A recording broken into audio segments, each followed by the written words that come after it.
ෆිල්ම්ෆය මගේ movie review channel එකත් එක්ක එකතු වෙලා ඉන්න ඔයාව ඔන්න අදත් සාදරයෙන් පිළිගන්නවා. ටිකක් හිතන්න මේ ලෝකෙවට වැඩිපුරම ආදරය කරන ඔයාගේ ආදරණීය අම්මයි තාත්තයි පිස්සුවෙන් වගේ ඔයාව මරන්න ඔයාගේ පිටිපස්සෙන් එළෙව්වොත් එහෙම ඒක මොන වගේ දෙයක් වෙයිද? අද අපි බලන්න යන්නේ ඔන්න ඔය විදිහේ ගොඩක් වෙනස් concept එකකින් බිහි වෙලා තියෙන 2018 කියන අවුරුද්දේදී රිලීස් වෙච්ච Mom and Dad කියන මූවි එක. මොකක්ද මේ මූවි එකේ මේ සිද්ධ වෙන බිහිසුණු මිනිමැරීම? අපි යමු මූවි එකේ කතාව පැත්තට. මේ movie review channel එක Filmfire. I don't ever slow up, no I don't take shit. I got no love for the fakeness. If you wanna play tough and wanna hate this, I'll always show up.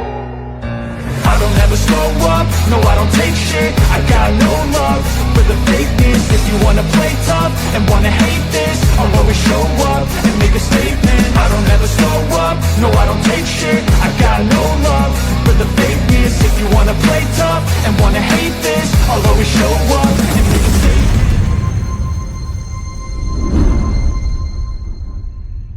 Movie එක පටන් ගද්දිම අපිට බලා ගන්න පුළුවන් වෙනවා එක කාන්තාවක් වාහනේ යන ගමන් ඉද්දී වාහනේ රේඩියෝ එකකින් එකපාරට මේකේ සිග්නල් මොකුත්ම වැඩ කරන්නේ නැතුව අමුතුම ශබ්ද තරංග වගේක් මෙයාට ඇහෙන්න පටන් ගන්නවා. මේකත් එක්කලා මේ කාන්තාවගේ පෙනුම සම්පූර්ණයෙන්ම වෙනස් වෙනවා. මෙයා කිසිම හැලහොල්මනක් නැතුව කෝච්චියක් එන රේල් පාරක් මැද්දට මේ වාහනේ අරගෙන ගිහිල්ලා මේක ස්ක්‍රීන් ඔක්කොම ලොක් කරලා මේක දාලා මෙතනින් පිටත් වෙනවා. එයා මේ විදිහට මෙතනින් පිටත් වෙද්දී වාහනේ ඉන්න පොඩි ළමේ අම්මේ මාව බේරගන්න කියලා යටිගිරියෙන් කෑ ගහන්න පටන් ගන්නවා. මේ ට්‍රේන් එකට අහුවෙන වාහනේ මෙතනදිම පොඩි වට්ටම් වෙලා යනවා. මේ ඉන්න ගෑන් ළමයාගේ නම තමයි කර්ලි කියලා කියන්නේ. කර්ලි දැන් යාගේ බොයිෆ්‍රෙන්ඩ් එක්කලා කෝල් එකකින් ඉන්න ගමන් තමයි ඉන්නේ. ඉතින් ජෝස් කියන යාගේ පුංචි මල්ලි මෙතෙන්ට ඇවිල්ලා ඔන්න අක්කට කරදර කරන්න පටන් ගන්නවා. කර්ලි වගේම ජෝෂ් ඉන්න මේ ෆැමිලි එක වටා තමයි මේ මූවි එකේ කතාව ඔන්න දිගහැරෙනවා අපිට බලා ගන්න පුළුවන් වෙන්නේ. කර්ලිගේ තාත්තගේ නම තමයි බ්‍රෑන්ඩ් කියලා කියන්නේ. එතකොට කර්ලිගේ අම්මගේ නම තමයි කැන්ඩල් කියලා කියන්නේ. අවුරුදු ගානකින් කිසිම අපරාධයක් සිද්ධ වෙලා නැති තමන්ගේ පාඩුවේ මිනිස්සු ලස්සනට ජීවත් වෙන පුංචි ටවුන් එකක තමයි මේ කට්ටිය ජීවත් වෙන්නේ. ඒ අතරින් කර්ලිගේ පවුල ටිකක් විතර විශේෂයි. මොකද මේ පවුලේ තියෙන සිරිත් විරිත් වලට අනුව මෙයාලා කවුරු හරි එක දෙයක් කරනවා නම් ඒකට හැම කෙනෙක්ගෙම උපදෙස් අරගන්නවා. ඒ කියන්නේ මේ පවුලේ අම්මා තාත්තා ළමයි අතරේ කිසිම රහසක් නැහැ. ඉතින් කර්ලි මෙයාගේ බොයිෆ්‍රෙන්ඩ්ව ගෙදරට ගෙන්න ගන්නද කියලා අම්මගෙනුයි තාත්තගෙනුයි පර්මිෂන් ඉල්ල ගන්න හදනවා. මීට අමතරව මට කියන්න අමතකුණා. මේ ගෙදර වැඩට මේ කට්ටියට උදව් කරන්න කෙනෙක් එනවා. මෙයාගේ නම තමයි සන් ලී කියලා කියන්නේ. මෙයා චීන සම්භවයක් තියෙන කාන්තාවක්. මෙයාගේ දුවත් මේ විදිහට මේ ගෙදරට එනවා. එයාගේ නම තමයි ලීසා කියලා කියන්නේ. ගෙදර වැඩ කරන සේවකයෙක් වගේ හිටියට ඇත්තටම මෙයාලා ඒ විදිහට නම් සන්නීට සලකන්නේ නැහැ. සන්නී දැන් පවුලේ කෙනෙක් විදිහටම තමයි වැඩ කරගෙන යන්නේ. මේ කට්ටිය උදේ බ්‍රෙක්ෆාස්ට් එක ගන්න ගමන් ඉද්දි මෙයාලා දකිනවා අර ළමෙක් ඇතුලේ හිටපු වාහනේ ඇක්සිඩන්ට් වෙච්ච අර ප්‍රවෘත්තිය ටීවී එකේ යන විදිහ. මෙන්න මේ වෙලාවෙදිම තමයි කර්ලි අර බොයිෆ්‍රෙන්ඩ්ගේ කේස් එකත් අම්මගෙනුයි තාත්තගෙනුයි අහන්නේ. අම්මයි තාත්තයි නම් මේකට එකපයින්ම විරුද්ධ වෙනවා. එයාලා කියන්නේ එයාලට අඩු වයසින් ආච්චි කෙනෙකුයි සීයා කෙනෙකුයි වෙන්න උවමනාවක් නැහැ කියලා. මොන වුණත් මේක හන්දා කර්ලිගේ හිත හොඳටම රිදෙනවා. ඊට පස්සේ අම්මා කර්ලිව ස්කූල් එකට ගිහින් දානවා. යන අතරතුර කර්ලි දිගටම අම්මත් එක්ක රණ්ඩු කරන එකමයි කරන්නේ. හැබැයි කොච්චර රණ්ඩු කරලා එල්ලුවත් එයාට ඕනේ දේ නම් අම්මගෙන් හම්බ වෙන්නේ නැහැ. අනිත් පැත්තෙන් අපිට බලා ගන්න පොළොවන් වෙනවා. ජෝෂ් වගේම තාත්තා ගෙදරට වෙලා සෙල්ලම් කර කර ඉන්න විදිහ තාත්තා කොහොම හරි ජෝෂ්ව හිමීට අවුස්සලා එයාටත් බායි කියලා තාත්තා දැන් ගෙදරින් පිටත් වෙන්න තමයි හදන්නේ. ජෝෂ් එතකොට අර චීන කාන්තාව තවයාගේ දුවයි මේ විදිහට ගෙදර තනි වෙනවා. හැමදාම මේ රූටීන් එක තමයි මෙයාලගේ ගෙදර සිද්ධ වෙන්නේ. ජෝෂ් සෙල්ලම් කර කර ඉද්දි මෙයාගේ සෙල්ලම් බඩුව ටිකක් ඈතට විසි වෙනවා. මෙයා මේක ගන්න යද්දී මෙයාට පිටිපස්සෙන් භයානක ශබ්දයක් ඇහෙනවා. හෙවණැල්ලෙන් අපිට බලා ගන්න පුළුවන් වෙන්නේ අර චීන කාන්තාව මොකක් හරි දෙයකට පහර දෙන විදිහ. කර්ලිගේ ඉස්කෝලේ ඉන්න හොඳම යාළුවගේ අම්මා කර්ලිගේ අම්මගේ හොඳම යාළුවෙක්. මේක හන්දා කර්ලිගේ අම්මා කැන්ඩල් වගේම අපේ කර්ලිගේ යාළුවගේ අම්මා මේ වෙලාවේදී කොපි ෂොප් එකකට ගිහිල්ලා කතා කරන්න පටන් ගන්නවා. කර්ලි අද යත් එක්කලා රණ්ඩු වෙච්ච එක අම්මයාගේ යාළුවට කියනවා. ඔය කාලේ කෙල්ලෝ නම් ඔහම තමයි. ඔයා වැඩි ඕවා ගණන් ගන්න එපා. එයා ඉක්මනින්ම ඕක අමතක කරලා දායි කියලා. මේ කාන්තාව මෙතනදී කැන්ඩල්ගේ හිත හදන්න උත්සාහ කරනවා. අම්මලා දෙන්න ඕපදූප කියවන ගමන් ඉන්න අතරතුර ඔන්න කර්ලි පන්තියට වෙලා කොල්ල ගැන කල්පනා කර කර ඉන්න විදිහ අපිට බලා ගන්න පුළුවන් වෙනවා. ටික වෙලාවකින් පන්ති උගන්වන ටීචර්ට කෝල් එකක් එනවා. පන්තින් එක ළමෙක්ගේ දෙමව්පියෝ එයාව ඉස්කෝලෙන් බේලාස්න අරගන්න තමයි මේ කෝල් එක එවන්නේ. ඉතින් ටීචර් ඊට පස්සේ මේ ළමයා ළමයාව මෙතනින් පිටත් කරලා යවනවා. ටික වෙලාවකින් වටපිටාව ගොඩක් වෙනස් වෙන්න පටන් ගන්නවා. පාසල් පරිසරය ඇතුළට පොලිස් වාහන කිහිපයක් මෙනවා වගේම පන්තිභාර ගුරුවරයාට ඇමතුමක් එනවා. කිසිම දෙමව්පියෙක් ළමයින්ව එළියට ගන්න උත්සාහ කරාට ළමයින්ව එළියට යවන්න එපා කියලා. මේක ඉතින් ටිකක් අමුතු නිවුස් එකක් නේ. මේක හන්ද කලබල වෙන්න ගුරුතුමා යනවා ප්‍රින්සිපල් එක්කලා මේක ගැන කතා කරන්න. කොහොම හරි ඊගාවට අපිට ඩේමන් කියලා හඳුන්වන පිරිමි ළමෙක්ව බලා ගන්න පුළුවන් වෙනවා. ඩේමන් කියලා කියන්නේ කර්ලිගේ බෝයිෆ්‍රෙන්ඩ්. මෙයා නම් කැම්පස් එකේ ඉන්නේ. කොහොම හරි මිනිහා එක්සෑම් එක ඉවර කරලා කැම්පස් එකෙන් එළියට යන්න හදද්දි මෙයා දකිනවා කැම්පස් එකේ ළමයින්ගේ දෙමව්පියෝ ගොඩක් කට්ටිය කැම්පස් එකෙන් එළියට වෙලා ළමයි එළියට එනකන් බලාගෙන ඉන්න විදිය. සාමාන්‍යයෙන් මේක සිද්ධ වෙන්නේ නැහැනේ. කැම්පස් යන ළමෙක්ව අරගෙන යන්න දෙමව්පියන්නේ ගොඩක් කලාතුරකින්. ඉතින් මේකෙන් ඩේමන්ට ලොකු අමුත්තක් දැනෙනවා. අනික මේ මිනිස්සු ඔක්කොම බලාගෙන ඉන්නෙත් හරි අමුතු විදිහට. මොන වුණත් ඩේමන්ට කිසිම කරදරයක් වෙන්නේ නැහැ. ඩේමන් හිමීට ඔන්න මෙතනින් පිටත් වෙලා යනවා. කොහොම හරි පන්තියෙන් එළියට ගියපු සර් ගියාමයි ආපහු පන්තියට එන්නේ නැහැ. මේක හන්ද ළමයි එකා දෙන්න. ඔන්න එළියට යන්න පටන් ගන්නවා. ඉස්කෝලේම ලොකු කලබලයක් වෙලා තමයි තියෙන්නේ. ඉස්කෝලේ ඉන්න ඔක්කොම ළමයි දැන් එළියට යන්න හදනවා. ඒ කට්ටියගේ දෙමාපියෝ හැම කෙනෙක්ම වගේ එළියේ ඇවිල්ලා ඉන්නවා ළමයින්ව අරගෙන යන්න. හැබැයි පොලිසිය මැද්දෙන් බැරි එකක් දාලා ළමයින්ටවත් දෙමාපියන්ටවත් එකතු වෙන්න ඉඩ දෙන්නේ නැහැ. අම්මලා හරියට පිස්සුවෙන් වගේ තමන්ගේ ළමයින්ට කෑ ගහලා කියනවා තමන් ගාවට එන්න කියලා. එක අම්මා කෙනෙක් අඩි 20ක් විතර උස වොලිබෝල් කෝට් එකකනුත් පැනලා ඉස්කෝලේ ඇතුළට එන්න උත්සාහ කරනවා. පොලිසිය මේ අම්මව මෙතනදී අරගෙන යනවා. මොන වුණත් ළමයින්වයි අම්මලවයි වෙන් කරලා පොලිසියට වැඩි වෙලාවක් තියාගන්න පුළුවන් වෙන්නේ නැහැ. එක පිරිමි ළමෙක් එයාගේ අම්මා කතා කරනවා දැකලා වේගෙන් අම්මා ගාවට දුවගෙන යනවා. හැබැයි මෙතනදී සිද්ධ වෙන්නේ කවුරුත් හිතන්නේ නැති දෙයක්. ඒ අම්මා තමන්ගේ ළමයාව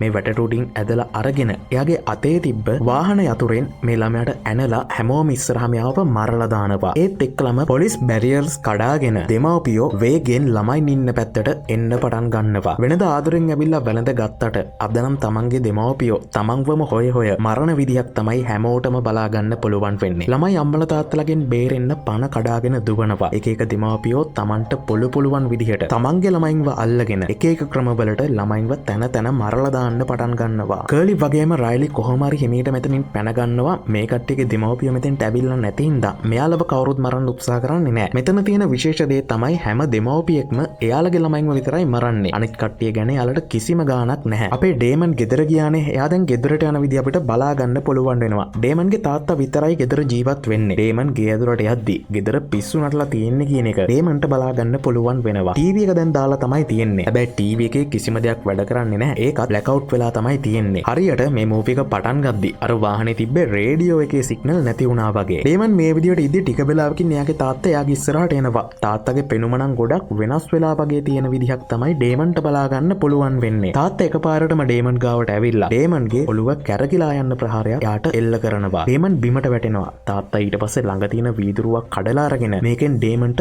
අනින්න ලෑස්ති වෙනවා. අනිත් පැත්තෙන් අපිට බලා ගන්න පුළුවන් වෙනවා රයිලි වගේම කර්ලි රයිලිගේ ගෙදරට ගිහින් ඉන්න විදිය. රයිලිට නම් මෙච්චර ලොකු දෙයක් වටේ පිටාවේ සිද්ධ වුණත් එයාට නම් කිසිම ගාණක් නැහැ. කර්ලි මේ වෙලාවේදී ඉක්මනටම ටීවී එක දාලා නිවුස් අහන්න පටන් ගන්නවා. මේ කට්ටිය ජීවත් වෙන මේ ප්‍රදේශයේ වගේම තවත් ප්‍රදේශ කිහිපයක හදිස්සියෙම දෙමාපියෝ තමන්ගේම දරුවන්ව මරන්න පටන් අරගෙන තියෙනවා. මේකට මොකක්ද හරියටම හේතුව කියලා තාම කිසිම කෙනෙක්ට හොයාගන්න පුළුවන් වෙලා නැහැ. හමුදාව වගේම පොලිසිය දරුවන්ව ආරක්ෂා කරන්න ක්‍රියාමාර්ග අරගන්නවා කියලා තමයි නිවුස් වලින් දැක ගන්න පුළුවන් වෙන්නේ. කර්ලිට ඊට පස්සේ උඩ තට්ටුවෙන් ශබ්දයක් ඇහෙනවා. මෙයා උඩ තට්ටුවට ගියාට පස්සේ දකින්නේ මෙයාගේ යාළුවා රයිලිව එයාගේ අමරලා දාලා තියෙන විදිහ. කොහොම හරි ඊට පස්සේ අපේ කර්ලිගේ අම්මා කැන්ඩල්ව අපිට බලා ගන්න පුළුවන් වෙනවා. එයා දැන් හොස්පිටල් එකට ගිහිල්ලා තමයි ඉන්නේ. හොස්පිටල් එකේ යන නිවුස් වලත් දැන් මේක ගැන නිවුස් එකක් තමයි යන්නේ. මෙතනදී නම් එක එක විශේෂඥයින් කිහිප දෙනෙක්ම කතා කරනවා. ඒ කට්ටිය දැනට විශ්වාස කරන්නේ මේක මොකක් හරි බයෝ වෙපන් එකක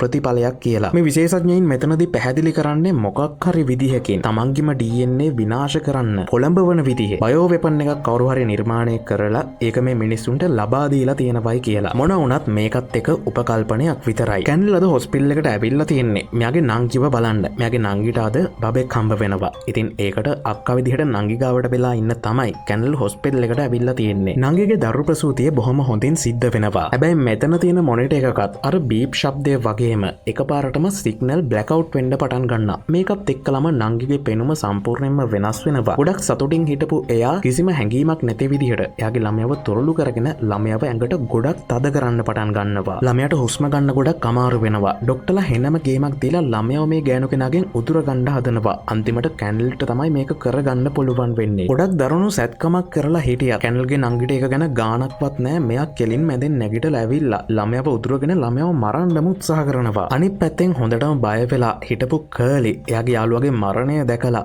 ඔන්න පණ කඩාගෙන එයාගේ ගෙවල් පැත්තට දුවගෙන යන විදිය අපිට බලා ගන්න පුළුවන් වෙනවා. මෙයා මේ විදියට ගමන් කරද්දී දකින්නපා පාරේ තොට ඉන්න එක මිනිස්සුත් එක එක විදිවලට ඒ කට්ටියගේ ළමයින්ව මරලා දාලා සතුටින් ඉන්න විදිහ. මෙයා මේ විදියට ඉස්සරහට දුවද්දි මෙයාට ඩේමන්ව හම්බ වෙනවා. ඩේමන් මේ වෙලාවේදී මෙතෙන්ට ඇවිල්ලා තියෙන්නේ එයාගේ තාත්තව මරලා දාලා. ඩේමන්ට මේ වෙලාවේදී සිද්ධ වෙච්ච සිදුවීමත් අපිට බලා ගන්න පුළුවන් වෙනවා. ඩේමන්ගේ තාත්තා ඩේමන්ව මරන්න උත්සාහ කරද්දී කොහමද ඩේමන්ට පුළුවන් වෙලා තියෙනවා තාත්තට ඒ වීදුරු කටුවෙන්ම පහර දෙන්න. හැබැයි තාත්තගේ බෙල්ලෙන් ලේ කළද්දී ඩේමන් එක නවත්තන්න උත්සාහ කරද්දී තාත්තා එයාගේ ඇඟ ගැනවත් හිතන්නේ නැතුව ඩේමන්ව මරන්නම තමයි දිගටම උත්සාහ කරලා තියෙන්නේ. ඩේමන් කර්ලිට කියනවා කොහොම හරි දැන් බය වෙන්න දෙයක් නැහැ. දැන් අපි ආරක්ෂිතයි. අපි ඉක්මනට මෙහෙන් පැනගමු කියලා. ඒත් කර්ලිට එයාගේ මල්ලිව මතක් වෙනවා. මල්ලි තාමත් ගෙදර ඉන්නේ. ඉක්මනටම යගාවට යන්න ඕනේ. මේ විදිහට මේ දෙන්නා කර්ලිගේ ගෙදරට පිටත් වෙනවා. අනිත් පැත්තෙන් ඔෆිස් එකට වෙලා ඉන්න කර්ලිගේ තාත්තා හොඳටම නිදාගෙන ඉඳලා මේ වෙලාවදී අවදි වෙනවා. මෙයා අවදි වෙද්දී ඔෆිස් එකේ කිසිම කෙනෙක් නැහැ. හැමෝම ගෙවල් වලට ගිය විදියක් තමයි බලා ගන්න පුළුවන් වෙන්නේ. කොහමරි මෙයා නැගිටලා ආපහු වැඩ පටන් ගන්න ඕනේ කියලා හිතාගෙන කම්පියුටර් එක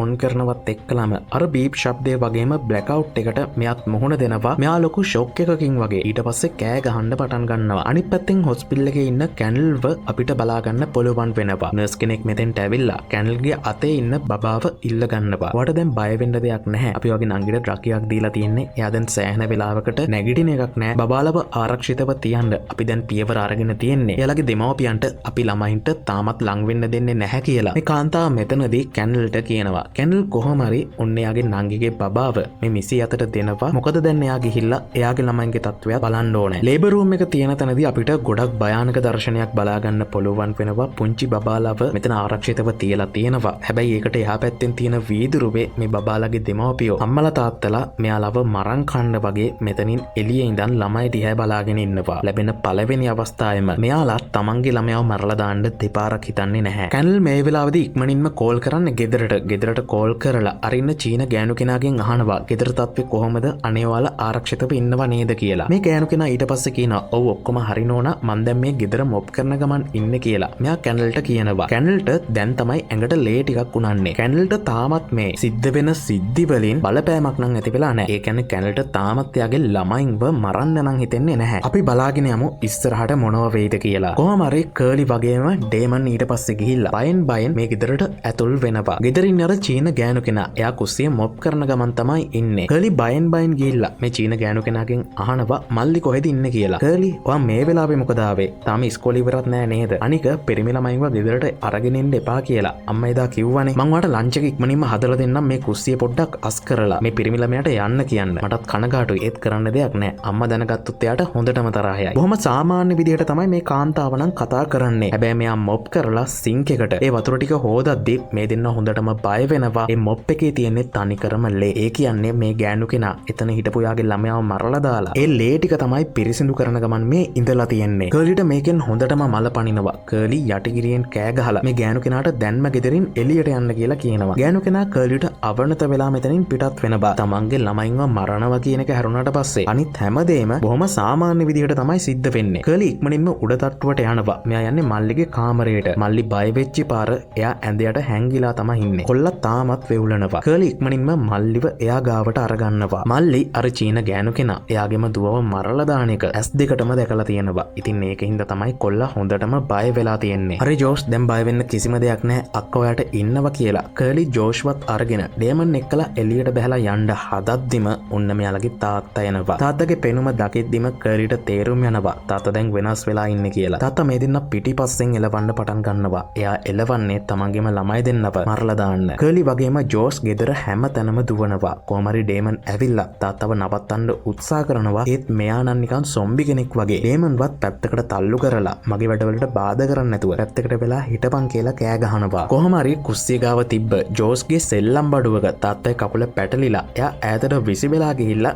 මෙයා මේ වෙලාවේදී සිහි නැති වෙනවා. ඒ තත්පරේම හොඳටම බය වෙන ජෝෂ් වගේම කර්ලි බේස්මන්ට් එකට ගිහිල්ලා දොර ලොක් කරගන්නවා. අනිත් පැත්තෙන් අපිට හොඳටම අඬන ගමන් බය වෙලා ගෙදර එන කැන්ඩල්ව බලා ගන්න පුළුවන් වෙනවා. කැන්ඩල් පාර දිගටම දකිනවා දෙමාපියෝ තමන්ගේ ළමයින්ව එක එක විදිවලට මරලා දාන විදිය. අම්මා කෙනෙක් කැන්ඩල්ගේ වාහනයටම ළමයෙක් ඉන්න කෝට් ට්‍රැක් එකක් මේ වෙලාවේදී තල්ලු තල්ලු කරලා දානවා. කැනල් 99න් තමයි මේ ළමයාව මෙතනදී බේරන්නේ. ඒත් මෙයා මෙහෙමයි කියලා ළමයි කී දෙනෙක්ම නම් බේරගන්නද? මෙයාට ඕනේ කරලා තියෙන්නේ තමන්ගේ ළමයි දෙන්න ආරක්ෂිතද කියන එක ඉක්මනින්ම දැනගන්න. කැනල් ගෙදර ගිහිල්ලා දොර විවෘත කරාට පස්සේ මෙයා දකිනවා එයාගේ හස්බන්ඩ් කුස්සිය පැත්තේ බිම වැටිලා ඉන්න විදිය. මෙයා ගිහිල්ලා හස්බන්ඩ්ට කතා කරනවා. හස්බන්ඩ් සාමාන්‍ය විදිහට නැගිටලා කැනල් එක්කලා කතා කරනවත් එක්කම කැනල්ගේ ස්වරූපය සම්පූර්ණයෙන්ම වෙනස් වෙන විදිහ අපිට බලා ගන්න පුළුවන් වෙනවා. දැන් ඔන්න මේ දෙන්නම එකතු වෙලා ළමයින්ව මරන්න තමයි ප්ලෑන් කරන්නේ. තාත්තා මෙතනදී කියනවා ඔයාව කියලා තාමත් උන් දන්නේ නැහැ කියලා. කැනල් ගිහිල්ලා ජෝෂ්ට වගේම කර්ලිට මේ වෙලාවදී කතා කරනවා. අම්මා ඇවිල්ලා ඉන්නේ ඔය දෙන්න දැන් එළියට එන්න කියලා. ජෝෂ්ට නම් යන්න ඕනේ වෙනවා. හැබැයි කර්ලිට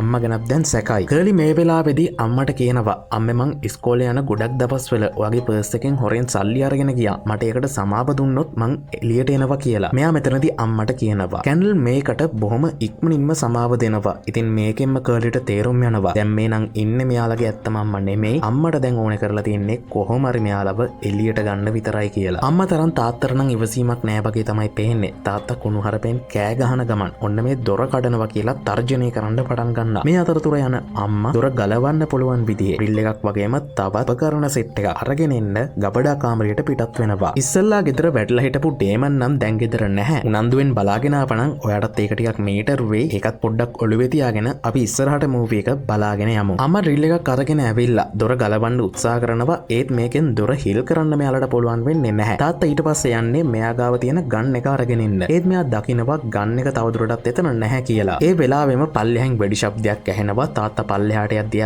දකිනවා කැනල්ගේ අතට වෙඩි වැදිලා තියෙන විදිය. ගන් එක දැන් තියෙන්නේ ජෝෂ් ගාව. දොරට තමයි ජෝෂ් වෙඩි තියලා තියෙන්නේ. ඒක වැදිලා තියෙන්නේ කැනල්ගේ අතට. තාත්තා ගෙදර නැති වෙලාවට තාත්තයි ගන් එක අරගෙන සෙල්ලම් කරන එක ජෝෂ්ගේ පුරුද්දා. ජෝෂ් කොහොම හරි අදත් ඒ වැඩේම කරලා තියෙනවා. මිනිහගේ වාසනාවට මිනිහට ගන් එක ආපහු දාන්න අමතක වෙලා තියෙනවා. මොනවා වුණත් පුතා ගාව ගන් එකක් තියෙනවා කියන එක දැනගත්තට පස්සේ අම්මයි තාත්තයි ටිකක් විතර සයිලන්ට් වෙනවා. මොකද දැන් මේ කට්ටියට කරදර කරොත් අනිවාර්යෙන්ම මේ දෙන්නට වෙඩි කන්න තමයි සිද්ධ වෙන්නේ. කොහොම හරි මෙයාලා ඊගාවට ටිකක් භයානක දෙයක් කරන්න ලෑස්ති වෙනවා. මෙයාලා ගෑස් ටැංකිය වල තිබ්බ ගෑස් මේ කාමරයට එන විදිහට බටවලින් එව්ව කාමරයට සම්බන්ධ කරනවා. ඒ වගේම ගෙදර පිටිපස්සේ තියෙන කුණු බක්කියට ඒකේ තියෙන දුර්ගන්ධය කාමරයට යන විදිහට බටයක් සම්බන්ධ කරනවා. දැන් ඇතුළේ ඉන්න දෙන්න හුස්ම ගන්න. ඇතුලේ මේ ජරා වාතයෙන් පිරීලා යනවා. අර කුණු බක්කියම තමයි ගෙදර හිටපු චීන ගෑනු කෙනා මරලා දාපු එයාගේ දුවගේ බොඩි එකක් තිබ්බේ. දැන් ඒකත් කුණු වෙන්න පටන් අරන් තියෙන්නේ. ඉතින් මේක හන්දා ටික වෙලාවක් ගියාට පස්සේ කර්ලිට වගේම ජෝෂ්ට කාමරේ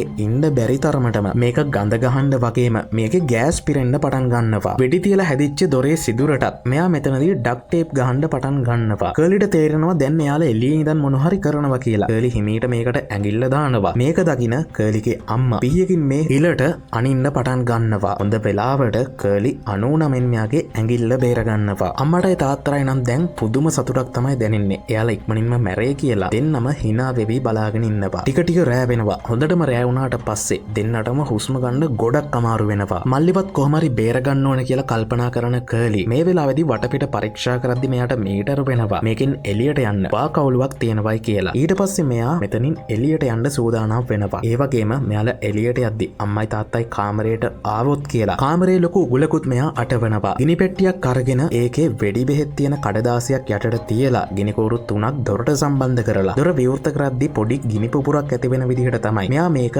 හදන්නේ. ඊට පස්සේ දොරේ ලොක් එකත් මෙයා අයින් කරනවා. කවුරු හරි දැන් ඇවිල්ලා කාමරේ දොර විවෘත කරොත් එහෙම මෙතන ගින්දර පත්තු වෙනවා. දැනටමත් කාමරේ ගොඩක් ගෑස් වලින් වගේම අර කුණු ගඳෙන් පිරීලා තියෙන හින්දා අනිවාර්යෙන්ම එතකොට මෙතන ගින්නක් ඇති වෙනවා. අම්මයි තාත්තයි නිදාගන්නවත් නැතුව තමයි ඇතුලේ සිද්ධ වෙන දේවල් වලට හොඳටම කන් දීගෙන ඉන්නේ. ඒක හන්දා මේ කට්ටිය අර වාකවුලුවෙන් නගින ශබ්දය අම්මටයි තාත්තටයි ඇහෙනවා. උන් පැනලා යන්න හදන්නේ. අපි ඉක්මනින් මේකේ දොර විවෘත කරන්න ඕනේ. තාත්තා මේ වෙලාවේදී දොරේ ලොක් එක ගලවන්න ලෑස්ති වෙනවා. අනිත් පැත්තෙන් අම්මා මිටියකුයි පිහියකුයි අතට අරගන්නවා. ජෝෂ්ට වගේම කර්ලිට කොහොම හරි වාකවුලුවෙන් මේ කාමරෙන් එළියට පැන ගන්න පුළුවන් වෙනවා. අනිත් පැත්තෙන් තාත්තටත් මීටර් වෙනවා. දොර දැන් ලොක් කරලා නෙමෙයි තියෙන්නේ කියලා. මෙයා මේක විවෘත කරනවත් එක්කලම ගින්දර පත්තු වෙනවා. මෙතන ලොකු ගෑස් පිපිරීමක් සිද්ධ වෙනවා. තාත්තා නම් සම්පූර්ණයෙන්ම පැත්තකට විසි වෙලා යනවා. අම්මත් පැත්තකට විසි වෙනවා. ඒත් අම්මව පිච්චෙන්නේ නැහැ. මෙයා හිමීට නැගිටිනවා. කර්ලි වගේම ජෝස් සීලින් එකෙන් ගිහිල්ලා වෙනත් කාමරයකින් බිමට බහිනවා. මේ ශබ්දය අපේ අම්මට ඇහෙනවා. කර්ලිව දකින අම්මා වේගයෙන් කර්ලි පැත්තට දුවගෙන එනවා. කර්ලිව මරන්න තමයි දැන් අම්මා සම්පූර්ණයෙන්ම උත්සාහ කරන්නේ. කර්ලි ගිහිල්ලා කාමරයක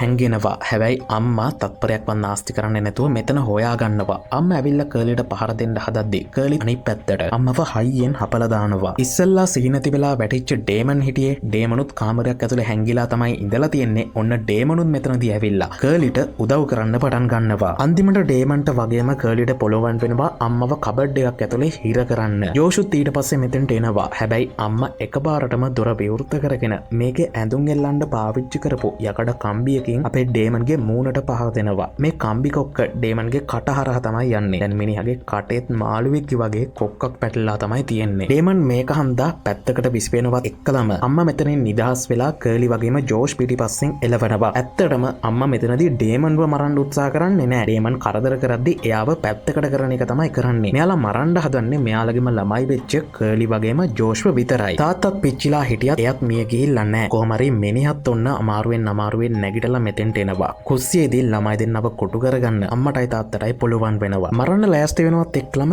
කවුරු හරි ගෙදර බෙල් එක ගහනවා. අම්මා සාමාන්‍ය විදියට තාත්තට කියනවා ගිහිල්ලා බලන්න කවුද කියලා. තාත්තා එළියට යද්දිම ඒ ඇවිල්ලා තියෙන්නේ තාත්තගේ අම්මයි තාත්තයි. ඒ කියන්නේ කර්ලිගේ ආච්චි සීයයි. ආච්චි මෙතෙන්ට ආපත් එක්ලම එයා ගාව තිබ්බ පෙපර් ස්ප්‍රේ එක කර්ලිගේ තාත්තගේ මූණට ගහනවා. කර්ලිගේ සීයා ඊට පස්සේ කර්ලිගේ තාත්තට පීයකින් ඇනගෙන යන්න පටන් ගන්නවා. මෙයාලා දෙමව්පියෝනේ මෙයාලටත් එතකොට අර බයෝ වෙපන් එකෙන් බලපෑමක් වුණා නම් මෙයාලා මරන්න ලෑස්ති වෙන්නේ මෙයාලගේ ළමයින්ව. සාමාන්‍යයෙන් ගෙදර අම්මලා තාත්තලාත් එක්කලා අපි මොකක් හරි වලියක් දාගත්තට පස්සේ ආච්චි සීයයි ඇවිල්ලා අපිව බේරගන්න සීන් එකක් තියෙනවනේ. මෙතනත් ඒක තමයි වෙන්නේ. හැබැයි බලන්න බැරි තරම් නරක විදිහකට. කර්ලිගේ තාත්තා මේ වෙලාවේදී ජෝෂ්ව මරන්න හදනවා. ඇත්තරම කර්ලිගේ තාත්තට එයාගේ තාත්තයි එයාගේ අම්මයි ඇවිල්ලා එයාව මරන්න හදනවා කියන එක ගාණක් නැහැ. එයාගේ ටාගට් එක තමයි එයාගේ ළමයින්ව මරණ එක. එතකොට කර්ලිගේ සීයගේ ආච්චිගේ ටාගට් එක තමයි කර්ලිගේ තාත්තව මරණ එක. ජෝෂ් මේ වෙලාවේදී තාත්තගේ කායක ඇතුලේ හැංගෙනවා. තාත්තත් කායක ඇතුලට ගිහිල්ලා ජෝෂ්ව මරන්න හදද්දී ජෝෂ්ගේ සීය ඇවිල්ලා තාත්තගේ පිටිපස්සට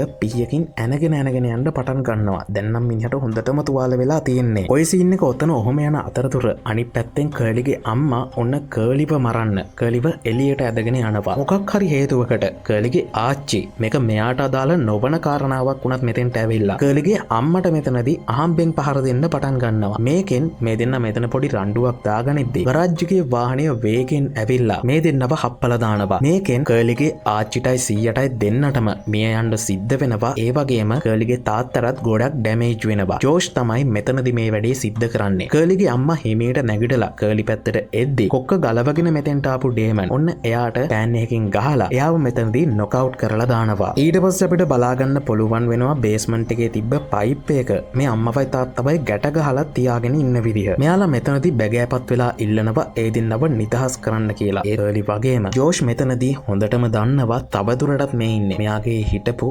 ආදරණීය අම්මයි තාත්තයි නෙමෙයි කියලා. මේ දෙන්න සත්තු දෙන්නෙක් වගේ මෙතන මේ බැමි ටික ගලව ගන්න try කරනවා. මේකෙන් මෙයාලා තවත් මෙයාලව තුවාල කරගන්නවා. ඊට පස්සේ අම්මයි තාත්තයි අඬන්න පටන් ගන්නවා. අම්මා මෙතනදී කියනවා මේ ලෝකේ හැම දෙයකටමත් වඩා අපි ඔය දෙන්නට ආදරෙයි කියලා. තාත්තත් ඒත් එක්කලම කියනවා ඒක හන්දම අපි ඉක්මනින්ම ඔයාලව මරන්න කොහොම හරි ක්‍රමයක් හොයාගන්න. ඔයාලා බය නොවි පරිස්සමට ඉන්න කියලා. මෙන්න මේ තාත්තා කියන අන්තිම වචන ටිකත් එක්කලා තමයි මේ මූවි එකේ කතාව අවසන් වෙන්නේ. ඉතින් කොහොමද මූවි එක? මේ ලෝකේ ඔයාට වැඩිපුරම ආදරය කරන ඔයාගේ අම්මගේ තාත්තගේ ආදරය තත්පර කිහිපයකින් ලොකුම වෛරයක් බවට පත් වුණොත් එහෙම ඇත්තටම මෙන්න මේ දේම තමයි නේද සිද්ධ වෙන්නේ. ඇත්තටම මේ මූවි එකේ තියෙන විදිහට තමන්ගේම DNA ඩිටෙක්ට් කරලා ඒක විනාශ කරන්න පොළඹවන විදිහේ වෛරස් එකක් මිනිස්සෙක්ගේ ඇඟට ඇතුල් වුණා. මේ විදිහේ දෙයක්මයි නේද සිද්ධ වෙන්නේ. මේ මූවි එක ගැන ඔයාටත් කියන්න දෙයක් ඇති. ඒ දේ පල්ලෙහායින් අනිවාර්යෙන්ම කමෙන්ට් කරන්න කියලා ඔයාට මතක් කරන ගමන් අදට මම ගිහින් එන්න. මේ මූවි එක බලපු ඔයාට good luck.